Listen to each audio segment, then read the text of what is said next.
Right.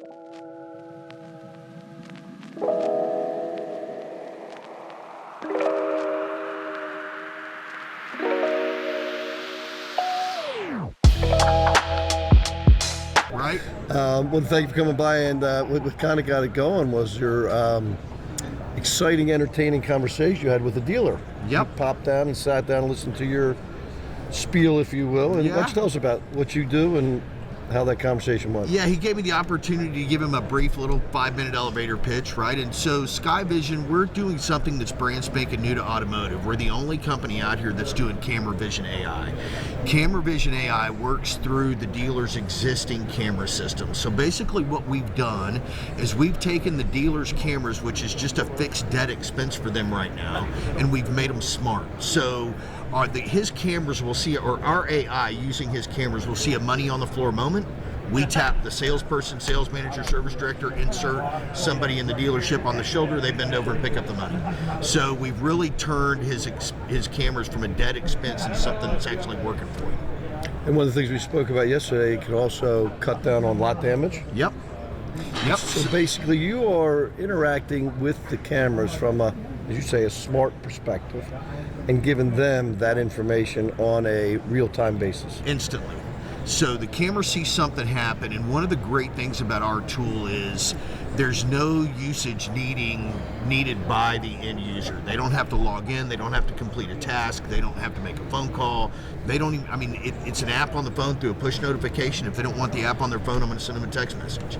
So basically it will see a car sitting on a drive that the customer should have been greeted in 5 minutes and hasn't. It takes a quick picture, it sends that picture straight over to the service advisor or service manager, whoever wants it, and they just need to take action. You know, and by design or not, little things like what we talked about, CSI. Yep. As I say, and I was taught, customer supplies income. The better you satisfy the customer, the more money you're going to get in. And an example of that is, you just paid for your $1,500 repairs. You're sitting there waiting, and you're watching all these other people's cars come up, and you're like, what's going on? So what your cameras can do, not your cameras, but your AI can do is interact, saying, that person's been waiting for a long time for their car, what's going on? Oh, it's still in the car wash. Well, what do you know? Yeah. This is another example where you guys can pick it up. Yeah, the story I told yesterday, this has given the advisors the ability to solve problems without ever having to leave the guest. So all of us that have been in a service department or worked a car dealership, we've all had the problem where somebody will come up and say, hey, look, I'm just here for an oil change. I've been here 3 hours. Right now, in every store in the country, what normally happens next is I say, hold on, Eric, 1 second, I'll be right back. We all know that as soon as you turn your back and walk away from the customer, it doesn't matter if it was 5 minutes, 15 minutes, or 20 minutes, the customer thinks it was an hour. So what we've done is using SKAIVISION and using camera artificial intelligence, camera vision through the security cameras, is I can now, you have that same conversation with me, I just grab my phone and I go, hey, Eric, hey, look, I understand it feels like you've been here 3 hours, but you really got here about an hour and 45 minutes ago. I know that's still way too long, but what I can look at here is I can see your car's almost done. It's sitting in the car wash right now. There's about 4 cars in front of it. Our car wash takes about 4 minutes. I can go grab your car for you right now and deliver it to you and owe you a car wash, or if you want to wait 20 minutes, I'll have it ready for you, washed and cleaned up. So, and customers like information and like the ability to make a decision. Right now. And you know what? It is dirty. Thank you. I'll wait and get it washed. Or I got a meeting to get to. Bring it up. Yep. And it's all up to them, and it's some, and I know I told you this yesterday, but one of the things that we found after doing this for about 12 months and put it in stores is you have a lot better customer experience and a lot better employee experience, because now we're giving the service advisors, salespeople, service directors information that they always thought they knew, but now they really know it, right? I had an old boss tell me one time, it's not what you think you know that gets you, it's what you think you know that just ain't so that gets you, right? So okay, fair enough. It's just giving them the information at their fingertips, and it's something they've never had. Yeah, as another quality of your program, as a former worker in fixed ops and whatnot, you can really bring the stress level down amongst the employees, because they now have more control, they feel more control, they can see more. It's not like, oh, my tech's never here. I don't like. You can be looking at a technician. Why is this technician coming at 8:50? Is that his time to start? AI can say, boom, boom, boom. There's a lot more value in it than meets the eye, I think, when you think about it. And we're truly just scratching the surface. I mean, as we've launched a year ago, so we've been going in stores since February last year, and we've learned so much.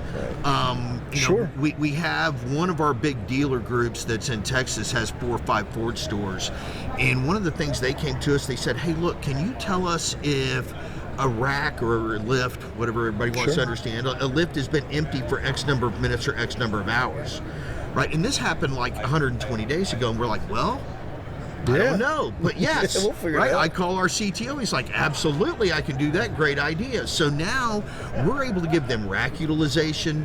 A rack is empty without a car in it, or a bay has a technician in it and no car, or a car and no technician, or this really happens, and we all know it. The technician is asleep in the bay.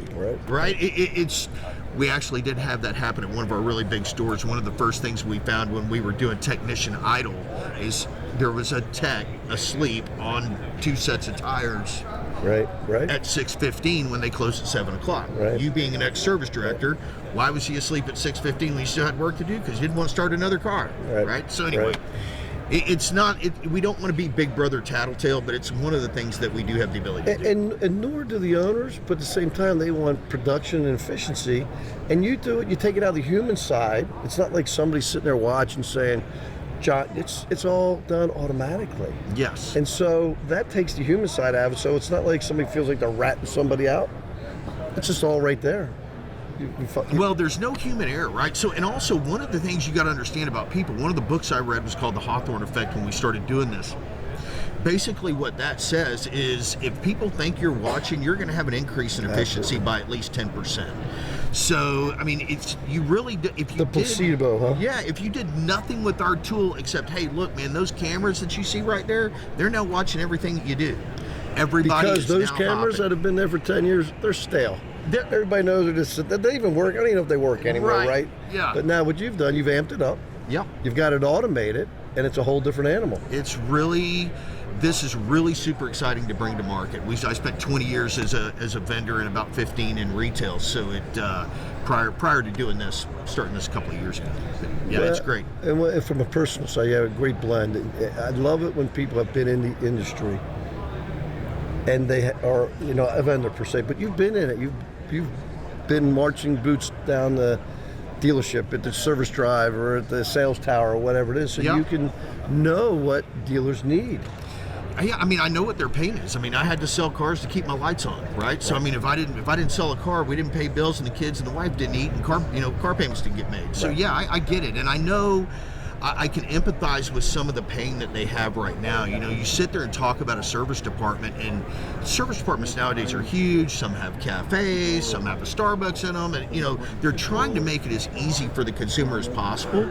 But the problem is that you still have that hour, 45 minutes, 2.5 hour, 3 hour oil change, where the consumer just doesn't have 3 hours. I mean, I know I don't. If you tell me it's going to take 3 hours to get my oil change, I'm going to Jiffy Lube. We talked about that. And you're a dealer guy. You're right. And I want to give them my money. They're my customer. But at the same time, time is time, and convenience is convenience. And that's what we've done is we've enabled them through Camera Vision AI to find lost time and lost minutes. When we started doing this, I'm like, holy cow, we built a freaking time machine. Because you can now go back in time and go, why did it take 3 hours? Not a guesstimate, you know exactly why. Right. And to your point, inventory. Let's talk inventory for a second. Yep. Inventory is a physical thing. Typically, the parts inventory, the used car inventory, the new car inventory. Well, the inventory in service is what?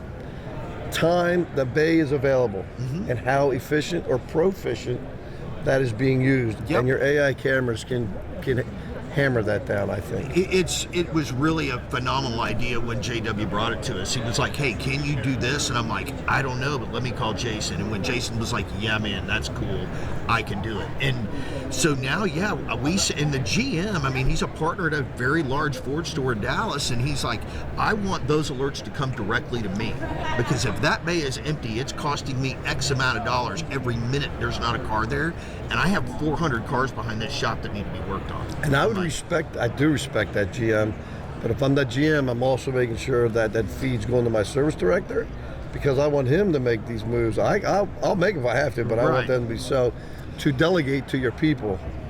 Yeah, I mean, you got to let your people go to work, right? And this is one of the things we've done is we've enabled the staff to be able to do things they didn't know before. You got the customer that's sitting in the service department for an hour and a half and nobody's talked to him or nobody's updated him. Right. I'm going to send you a text alert going, hey, go out there and talk to that dude, buy him a free cup of coffee and a donut. Right. You know, update him on what's going on. Or you got a guy asleep out there, you may want to go shake him up a little bit. Right. It was the bay or the waiting area. Yeah, you know, either one, right?